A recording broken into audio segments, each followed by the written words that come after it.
A special presentation from the KTVb Newsroom. Bronco Roundup Game Day starts now.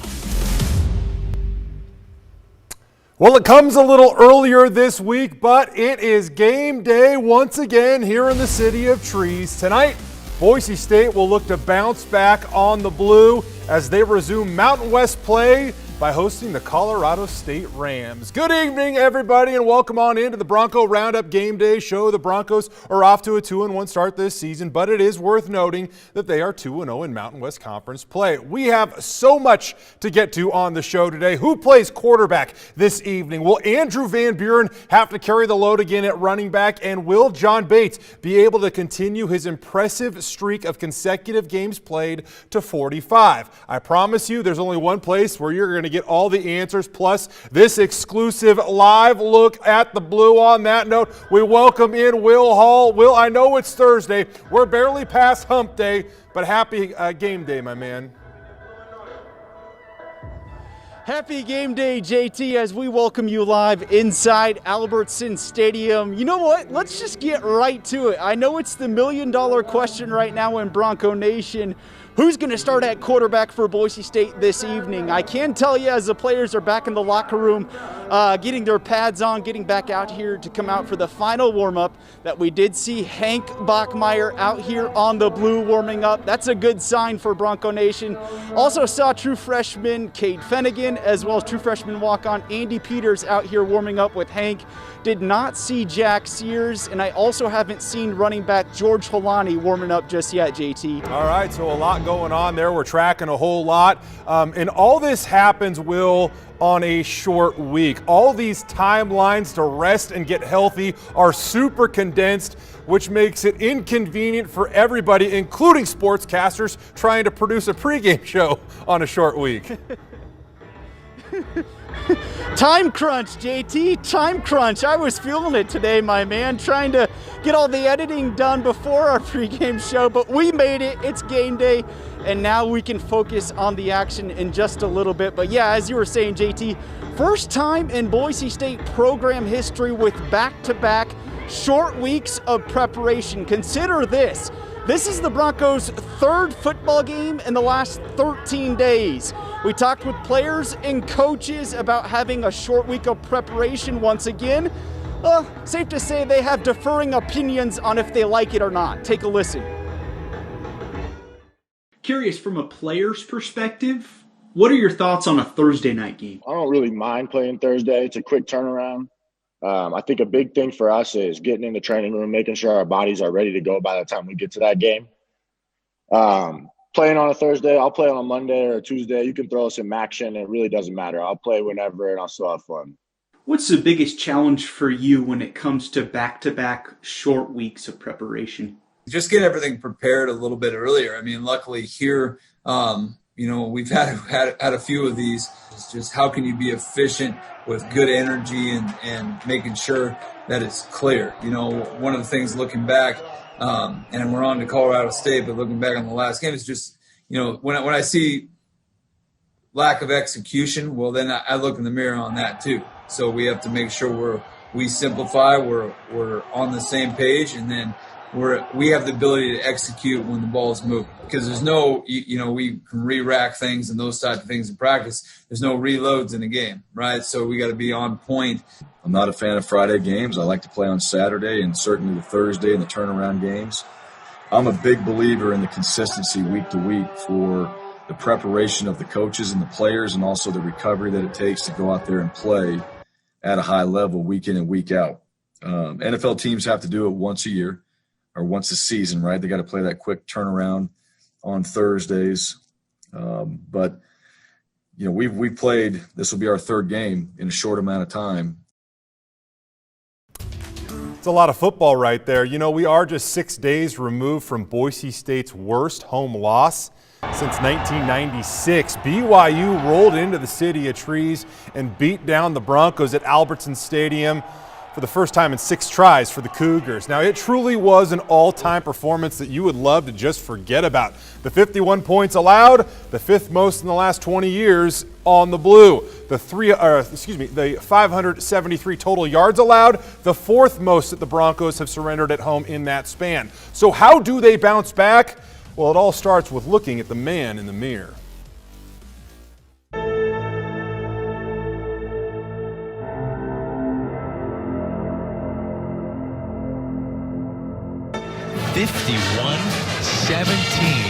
BYU thumping Boise State. Not the kind of performance that any one of us is proud of whatsoever. We just didn't do the things that we needed to do. We got outcoached, outplayed. It's not good enough. 50 burger on the blue turf is his pretty big statement. You know, it's embarrassing. We're going to say we're going to be a top tier team. We have to do more. We have to work harder. We have to put in the work. Everybody just has to do better. BYU has this Boise State offense shook. Our preparation as an offense as a whole, it wasn't there. I'm not a big believer on it's okay. Finnegan's trying to find a way to convert these third downs, but it's not happening within the scheme or on time with the play calling for the offense. We still got to go execute the game plan that we have in. That is the plan. That is what everybody studied. That's what everybody spent time on. There are no excuses. That is the plan. That's what we have to execute because that's what we believe will help us win. A lot of times all we want to do is just forget about all the negative things that have happened to us. And I don't believe that. I don't believe that at all. I think you take that and you learn from it. If anything, we're going to spend more time on it because we have to learn from it. But we have a lot of work to do. We're not going to forget it. It's going to fuel us. It's fueling my fire right now. Like, I want to get back to work. I want to fix what I need to fix. No excuses at all. If we don't correct the things that happen to us in this game, then every other team we play is going to do all the same things. We just need to respond. We need to bounce back. I hope tonight we don't ever forget about this because that's not how we expect ourselves to play, and that's certainly not the standard that we have for ourselves.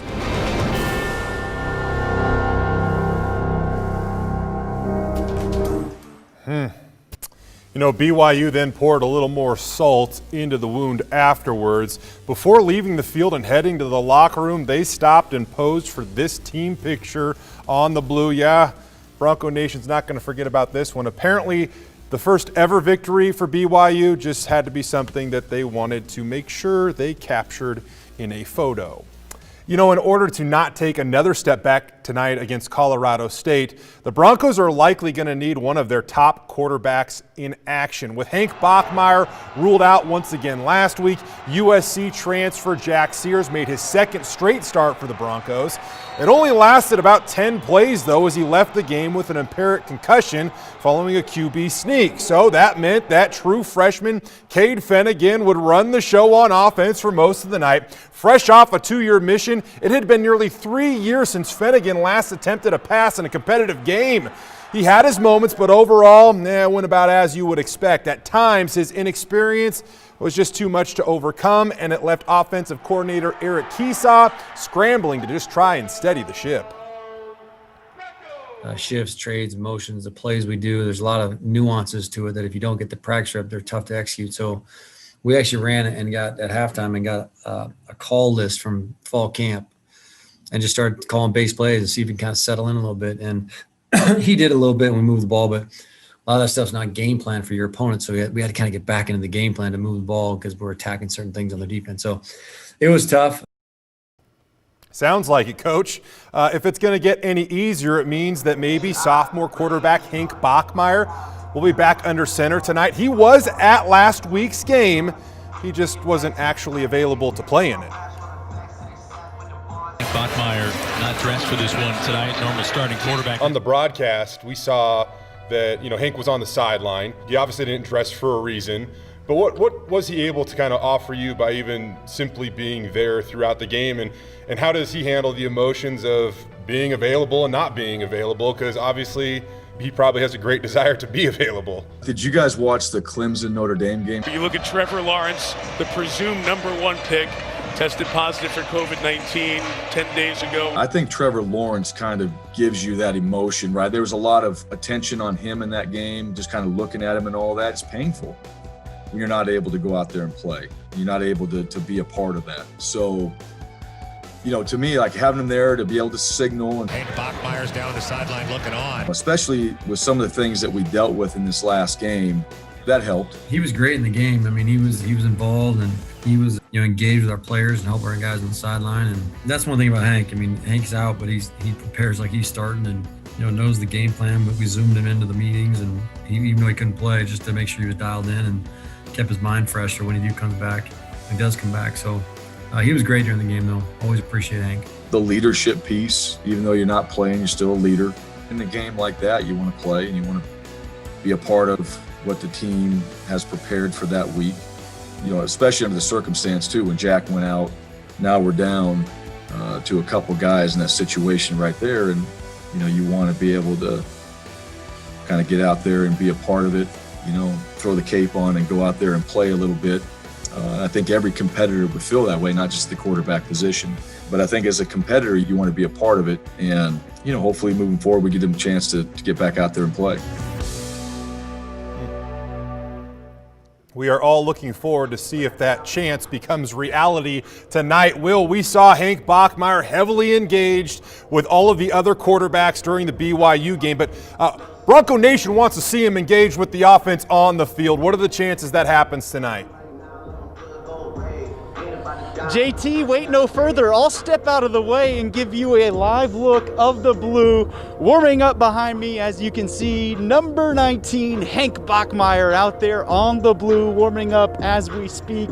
You take a look at the other quarterbacks warming up with him right now. You got number 8, Cade Finnegan, as well as number 14, former Timberline standout Andy Peters. The one guy I don't see yet is Jack Sears on the blue. But regarding Hank Bachmeier, obviously a good sight to see him warming up, getting loose. JT, I am no predictor, but I would say that's a good sign for Bronco Nation as far as seeing number 19 under center for the Broncos offense tonight. Yeah, not going to lie. Looks like he's got a little pep in his step out there. By the way, the only place you're going to get this look right now, 50 minutes before kickoff, is right here on the official station for Bronco Nation, Idaho's News Channel 7. Hank Bachmeier taking snaps down near the goal line, and we know how much he means to this offense. I got to say, not a huge surprise that Jack Sears isn't out there, but Will, we know that this team is going to be tested when it comes to the depth of their quarterback position. I also want to know about the depth at center, because it looks like Dante Harrington is snapping the ball to Hank Bachmeier right now. Yeah, JT, and that's an interesting thing to look for the rest of the way when it comes to warm-up. See if we see Keikani Homalia Gonzalez, who's been the starting center for the Broncos early on this season. But, of course, Dante Harrington's a veteran. He has starting experience for Boise State. So if it is Dante, I think you got to feel confident and comfortable with him leading the way front and center for this Boise State offensive line. Yeah, Will, we appreciate it. We'll check back in with you in just a few minutes. In the meantime, we are joined now once again for the second straight week by former Boise State standout quarterback Jalen Henderson here on the on the Bronco Roundup Game Day show. Jalen, how's game day treating you? A little earlier this week, they're hitting you right in the middle of work week, basically. Oh man, it's treating me well. It's always a good day when it's Bronco Game Day, so I'm just enjoying. I got my Crave delivery here with me, and we're sitting up, staying inside in the warmth, and about to watch the Broncos go dominate CSU. Hey, Jalen, how do they get a little pep in their step on offense? It looks like Hank Bachmeier's out on the field warming up right now. What would it mean if he can return to this offense that has sorely missed him, or at least last week they missed him, that's for sure? Great question. Absolutely. I mean, with your guy back, it brings a level of confidence to the team that they go out there and it elevates everybody else around them. And so I'm pretty sure Hank's going to come out tonight. He's going to light it up. I see him having a great comeback game. I mean, I know has a little bit of salt in his mouth after having to sit last week. And so, I mean, he'll be back. He's fired up. Broncos will be ready to go. Hey, Jalen, we heard from offensive coordinator Eric Keesaw a little bit earlier in the show, and he was saying that last week they really were scrambling to simplify things. They went back and they grabbed a call sheet from the beginning of fall camp just so that the freshmen could execute some of the stuff that they wanted to execute on offense. What does that call sheet look like compared to the one that maybe they hoped to run against BYU? Yeah, Well, I mean, in fall camp, it's all about, going back to the basics, taking it a day at a time, and just trying to get the root of the offense in place. And so when you got to go back to the call sheet, throughout the season, the plays they change, and there's route plays, but there's a billion different ways that we could run that one particular play. And so when you go back to the base offense, I mean, it sort of makes it a lot easier for the quarterback to go in there and operate. And I mean, that's one thing that I thought that the coaches did to benefit Cade last week. And so it obviously didn't turn out how we wanted to, but we're here this week. We're ready to fight, ready to bounce back. So. On that note, Jalen, when you strip the playbook down to the studs, basically, how much does that hinder the offense? I mean, when you're game planning, how much of that game plan is specifically set to attack what the opposing defense shows as a weakness, and maybe what you show as a strength? Because it seems like Boise State had trouble attacking where and when they wanted to against that BYU defense last week. That's a great question, Jay. It's every week you go on with the game plan, and if those guys haven't been practicing those set of plays throughout the week, and then you go into the game and you have to go back to plays that you haven't ran until fall camp, it could make it a little bit difficult. But at Boise State, those coaches expect everybody to be prepared whenever their number's called, be ready to go. And so I think they do a great job of preparing their guys and having them ready to go. But, sometimes it slips up, and it's hard also. You don't have your full team there to a team that's, they're top 10 in the country, and it's really hard to beat those great teams. You got to play great. You got to have all your great players ready to go. And so, I mean, bottom line, having to switch it up, those coaches expect those guys to know the playbook and to understand where their reads are. And so that's their expectation where they're going into the game. Mm-hmm. Yeah, really quick, Jalen, before we let you go, after we got off the show last week, I had a bunch of people asking me, what's Jalen up to now? I mean, we've known you as a football player, but you're kind of sinking your roots here into the city of trees and becoming a young professional, it sounds like, as well. Yes, sir. Yes, sir. Thank you for asking me also. All the great Bronco fans out there, I'm still here in the Treasure Valley. I love it. Love the weather here. Love the people. And I mean, one thing that's been really great for me is that I've built a reputation for myself. And so a lot of people have contacted me about, future career opportunities. And I've been more than happy to take this opportunity that I am. I'm actually working as a financial professional at a financial firm out in Madison Pool, and it's been going wonderful for me. So, I mean, if anybody out there, they need any type of financial advice, would love to just sit down and talk to you, go more into depth about what we do. But it's been, it's been amazing for me. And I can't thank the Lord enough for everything that, he's brought for me. And I can't thank the city of Boise enough for the endless support that they've brought. So that's what I'm doing right now, working as a financial professional. And it's going great. So. Yeah. Jalen, we appreciate you joining us on the Bronco Roundup Game Day Show. Might have to make this a little routine so we get a little bit more insight as to what's going on with the quarterbacks. But we appreciate it, man. Thank you so much, and you're going to forever be a fan favorite of Bronco Nation. I know that.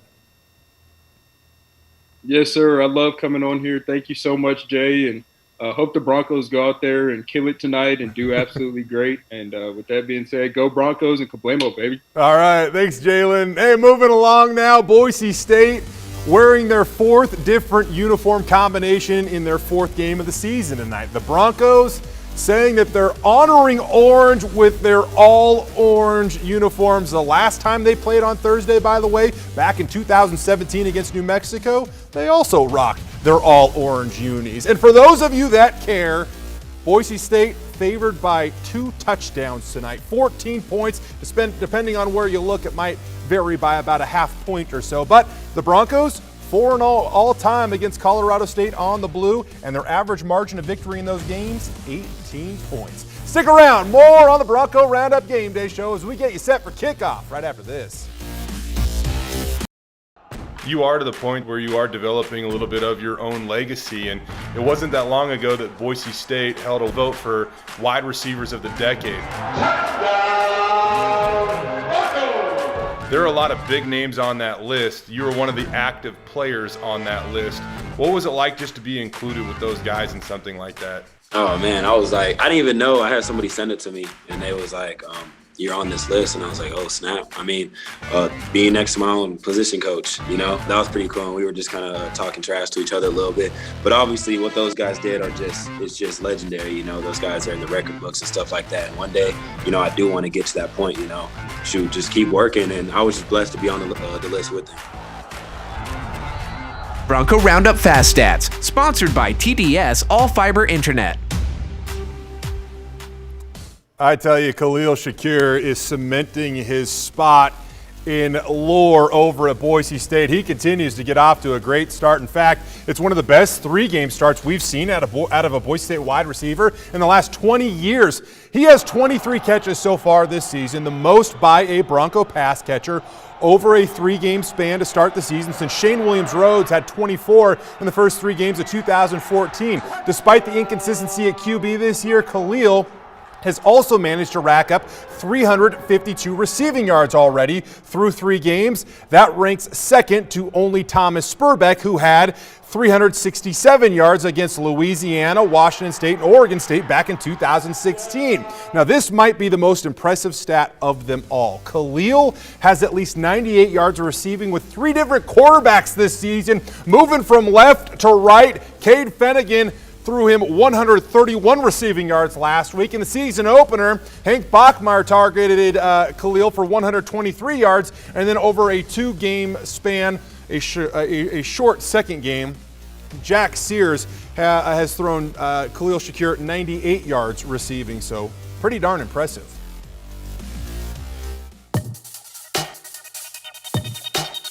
Khalil tonight played well. He always does. He had some plays. He showed up. Khalil Shakir, 52 yards later. Boise State finds Pater for the first time. You look at what Khalil has done so far this season. We're 3 games in, and he already has at least 98 yards receiving from 3 separate quarterbacks. Despite the revolving door at that position, he just kind of continues to produce.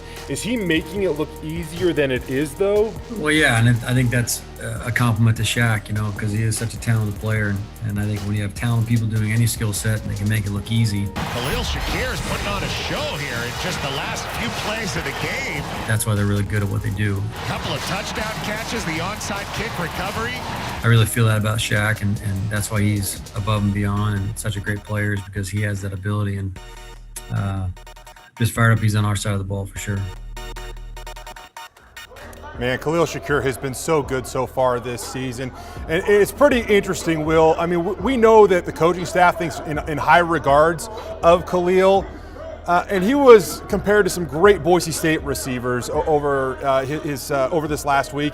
But there was one NFL receiver that Keesaw compared him to that just grabbed all of our attention. Yeah, certainly did, JT. Asked Eric Keesaw, Boise State offensive coordinator, and he's had a long college career of coaching stops at places like Cal, Fresno State, analyst at Alabama, Clemson, Colorado.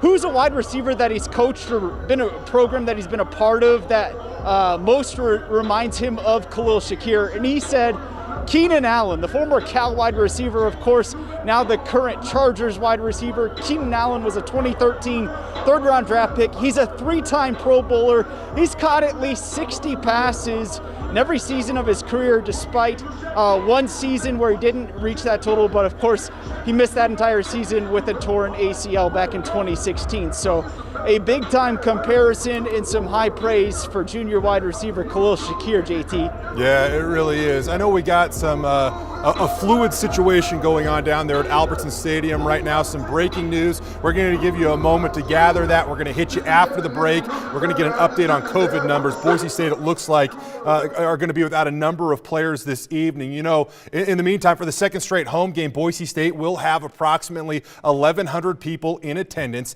That includes 500 students that are randomly selected. It's worth reminding everyone that everybody inside Albertson Stadium this evening will have passed a PCR test within the last 72 hours. You know, each week, the biggest individual honor, or one of them at least, goes to the player that carries out the Dan Paul hammer and leads the Broncos out onto the blue. Well, last week, that honor went to Timberline High alumnus Dylan Herbert, a sophomore stud with the Broncos. Appreciate Bob Barber for this picture, by the way. Clearly, Dylan has made an impact on the field for Boise State. Meanwhile, his mom, Jenny, is providing a huge opportunity for fans in the stands.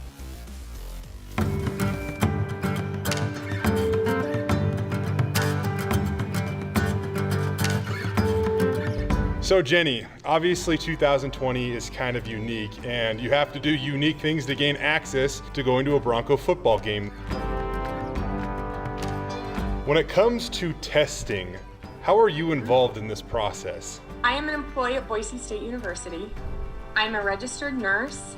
I'm the Value-Based Healthcare Program Director for the College of Health Sciences.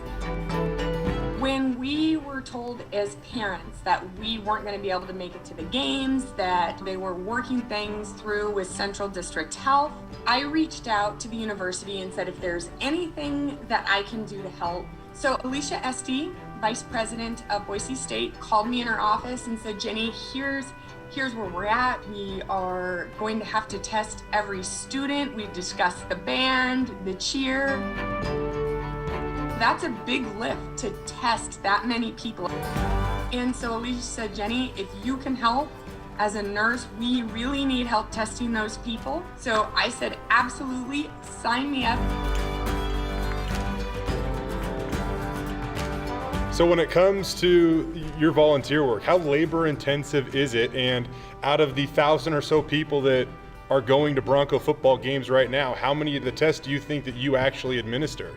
I think me personally, gosh, last game, I would have thought that I probably tested around maybe 300 plus people the day that I was there. It's not that bad at all. The public health department for the university really does all of the hard stuff. They do all of the scheduling, they do all the lab. I get the fun and the easy job, which is swabbing the noses and getting to interact with the students and the parents. Jenny, I know that Dylan will always be your little boy, but he currently checks in right around 6'3", 240 pounds, and for the BYU game, he got to carry out the hammer. What did it mean to you to be there for that moment? It meant everything to me to be there. I mean, I think we grew up here. Dylan grew up having a season ticket holder. Our family vacations were going to Bronco football games. We were there at the Fiesta Bowl. We were there at the missed field goal kick in Reno. And since Dylan was about 4 years old, he has always wanted to play football for Boise State. And so to have the honor of carrying the hammer out is just such a huge deal to us. It meant everything for me to be able to see that and see him be out on the blue, and definitely worth all of the swabbing of the noses to be able to be there to see that. He hasn't missed a single game. We're going to see if he can run that streak to 45 a little bit later on tonight. But we are going to go back down to Will as we continue to handle this late breaking news. And depending on the availability of Bates, it means that Boise State will be relatively young and inexperienced at the tight end position. They're going to lean heavily on a guy that's been playing tight end at the college level for less than a year, likely, Will. Yeah, JT, that's sophomore Riley Smith, of course, the converted quarterback. He has had a quick and instant impact 3 games into the season for this Boise State offense, and he surprised me. You think about that conversion going from quarterback to tight end, that's a tough position switch to make, but he's made it rather flawless so far on the season. Coming off a career high last week in the loss against BYU, he had 5 catches for 39 yards. On the season, he has 6 catches for, I believe, 55 yards, as well as 3 carries for 35 yards. Shows his versatility. Got to get him the ball more, according to Boise State offensive coordinator Eric Keesaw. How do you think Riley Smith's coming along 3 games into the season?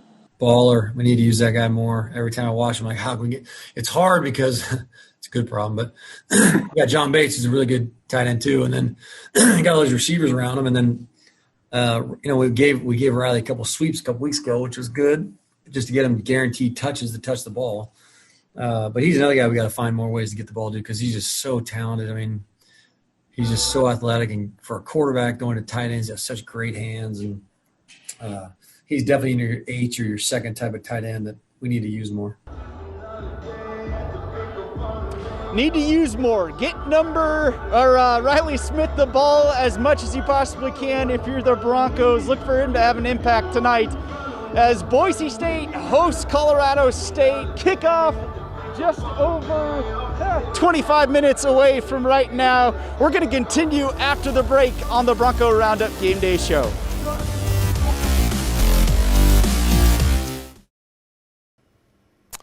All right, you are looking live at the Blue with about 22 minutes to go until kickoff. You know, there was a pretty cool story that was lost in the outcome of last week's game. Timberline High alumnus Andy Peters made his Boise State debut against BYU. No, the circumstances weren't ideal, but how can you ignore the fact that Andy played his high school ball 2.7 miles away from Albertson Stadium? He also passed on a number of FCS offers in order to walk on for his hometown team. So Jan and Tim, I don't know how much we expected to hear the words. How about another new quarterback for Boise State, Andy Peters? But what was going through your mind when your boy came on the field against 9th-ranked BYU? Just a freshman, local guy out of Boise, Timberline High School. We kind of watched him warming up on the sideline, and we were like, okay, is this real? Is this going to happen? So when he stepped out there, Peters on 3rd and long flush. That was just the best. And he finds a man, leaping catch made by Thomas, climbed the ladder. Andy was so talented in high school, and he passed on some offers to walk on at his dream school. How cool was it to see, his risk pay off almost immediately? It's always exciting to see your kids' dreams come true. And that's one of those things that brings you a lot of joy and anxiety at the same time, right? Because you want to see it be everything he would hope for. And so that day was just like the start of what we hope is a great future for him. Shy of the first down as Peters finds Riley Smith. What was it like when you first saw him after the game? What were his emotions? He was grateful. And I know, there's a lot of people who do know Andy and know how intentional he was. But man, to watch this kid make choices. I mean, seriously, since he was in 3rd grade to get to this point and watch it pay off has just been phenomenal. For him, it was like, oh my gosh, here I am, and it paid off. So it was great. It was a fun moment. It was really fun.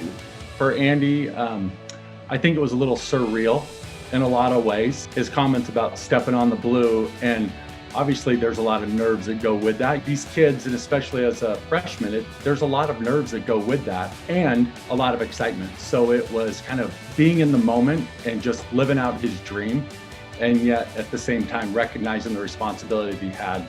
It's crazy that it happens almost exactly a year after he leads Timberline to their first ever playoff win. But now he's been in the game, he's been in the fire. Do his expectations start to change for himself at all and realize that, he isn't just a walk-on, that he can handle this stage? It's funny, Jay, just last week or maybe even 2 weeks ago, he's like, you know what? I feel like I have more to give. I feel like I can dig deeper. I can try harder. I can give more. And for a kid to be so introspective, and realize that he needs to push a little harder was awesome. And he continues to drive and he continues to push, which is, what I love about this kid, and what hopefully we'll be able to see more things transpire for him, down the road. So be honest, who was more nervous when Andy took the field, Andy or mom and dad? Probably dad and mom. I was a little nervous, but I think Andy can do it.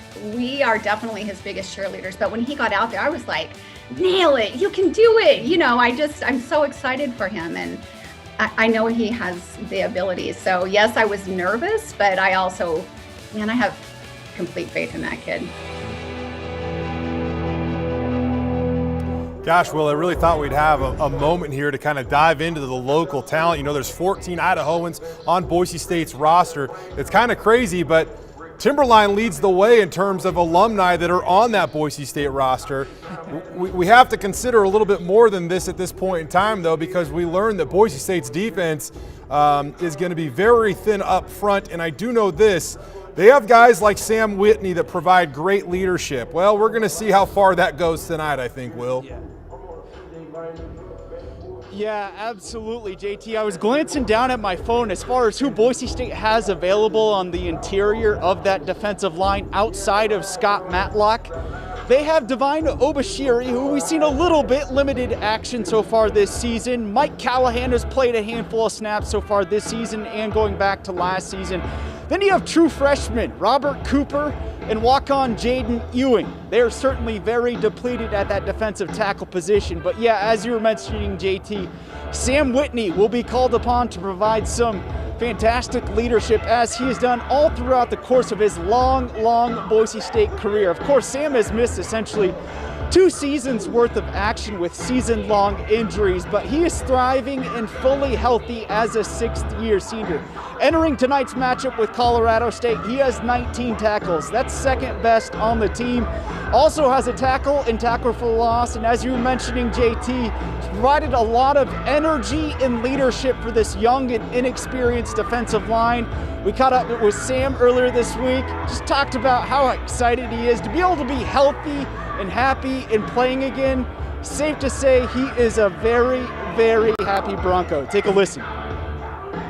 Hey Sam, finally being back healthy, just out there on the field, being able to play. How much fun are you having right now? I'm having a ton of fun. I think you could ask any of my teammates during games. I think I'm having the most fun. I'm talking crap to people.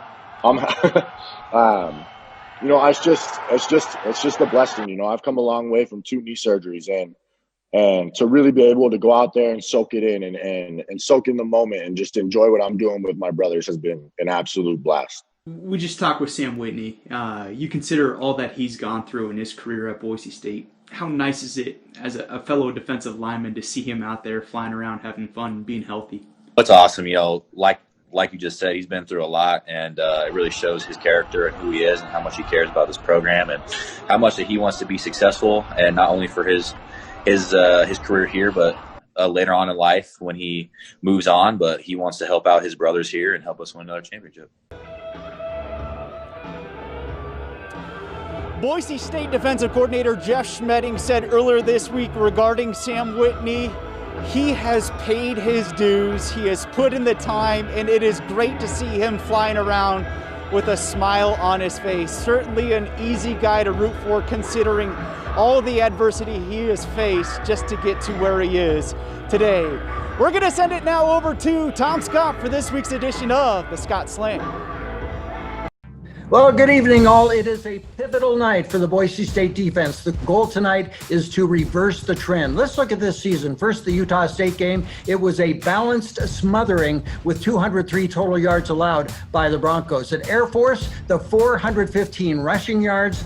That was against the triple option, but that was a little bit hard to take. And then BYU, they came apart at the seams in the second half, did the BSU defense, and it was a balanced bludgeoning. There were 213 yards rushing and 359 passing. And then check that right-hand column. That's what we keep coming back to, the turnovers. There's only been 1 this season, and that one really didn't count. It came in the final play of the Utah State game. The Broncos have to get some takeaways. Time for trivia, and it's sponsored by Nampa Floors and Interiors, the sponsor of Kicks for a Cause again this season with the Broncos. Wanda tonight is a running game. They had one in the past against CSU. Two Boise State running backs have peeled off 80-yard touchdown runs against Colorado State in the past decade. One was in 2012, the other was in 2016. Who were they? The answer will be right here when we come back on Bronco Roundup Game Day. And welcome back to Bronco Roundup Game Day. Here is your answer to Nampa Floors and Interiors trivia. DJ Harper rushed 80 yards for a touchdown on the first play from scrimmage against Colorado State in 2012. And that was pretty special for him because it was senior day. Then in 2016, Jeremy McNichols repeated the feat. It wasn't the first play of the game, but it was plenty in a Bronco victory.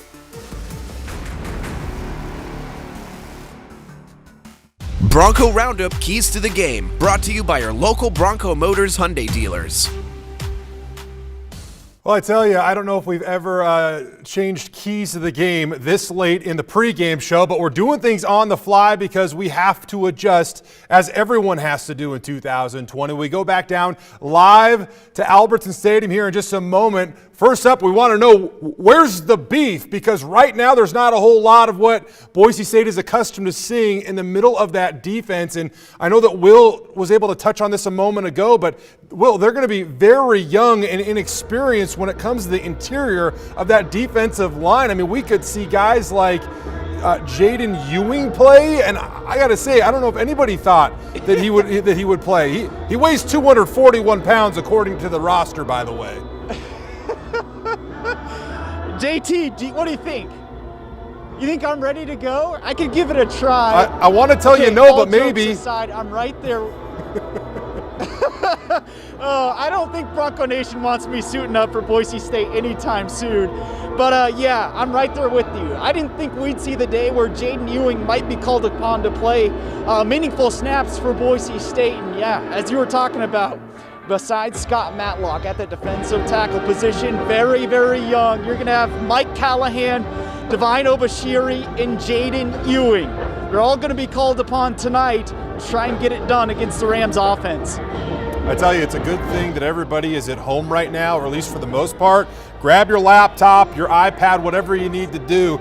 Dial up the Boise State football roster. You're going to need it tonight in order to keep track of some of the new bodies that are going to be out there on the blue. Will, in just a few minutes, we're going to check back in with you one last time. In the meantime, the second key to the game goes back to Boise State's starting quarterback. Bach in the driver's seat, or back in the driver's seat. Hank Bachmeier was outstanding in the season opener, and it's a good thing that Boise State looks like they will get him back as the starting quarterback this evening. They, heaven knows they need him after what happened last week in that offensive struggle against BYU. So now Bach is back in the driver's seat, and the offense should chug along tonight against a Colorado State defense that has been okay so far this year. Finally, we want to leave you with this. What are the rules? Because there's a lot of things that are floating out there right now when it comes to COVID. So the Mountain West says you need 53 bodies in order to play a college football game. There are also certain positional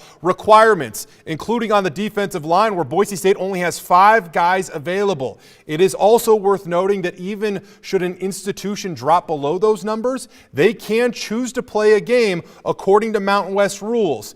Once you hit those thresholds, though, that's the point where the Mountain West can cancel the game and deem it a no contest so it doesn't hurt your record. Although that seems meaningless at this point in time. We'll see how Boise State does. More on the Bronco Roundup Game Day show. But before break, we leave you with this.